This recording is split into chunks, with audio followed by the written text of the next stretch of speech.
Donald Trump ने warning दी है कि अब वो ईरान पर अटैक कर देंगे अगर उन्होंने प्रोटेस्टर्स को मारना बंद नहीं किया।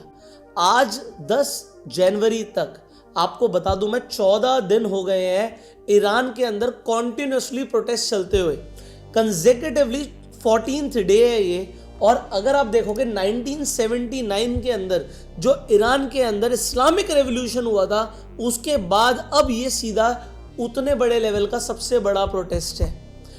आपको ये जानना है कि रियल रीजंस क्या है जिसकी वजह से यूएस अटैक करना चाहता है। रियल रीजन ये नहीं है कि ईरान प्रोटेस्टर्स को मार रहा है। रियल रीजन ये है कि यूएस इजराइल का साथ देना चाहता है।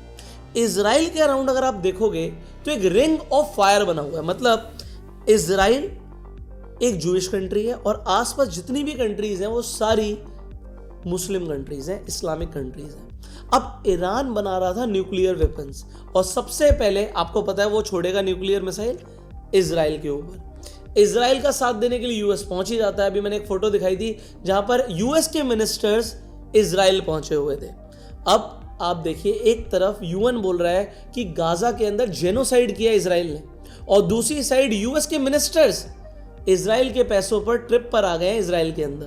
तो यूएस तो साथ दे ही रहा है, बट प्रॉब्लम यह है कि भाई जो ये न्यूक्लियर वेपन्स बनेंगे इन पर रोक लगानी है। तो अगर डिक्टेटर को हटा दिया जाए तो इन न्यूक्लियर वेपन्स के ऊपर कंट्रोल कहीं ना कहीं यूएस का आ जाएगा। दूसरी चीज अगर आप देखोगे तो काउंटरिंग स्टेट स्पॉन्सर टेररिज्म को रोकने के लिए यूएस अटैक करना चाहता है।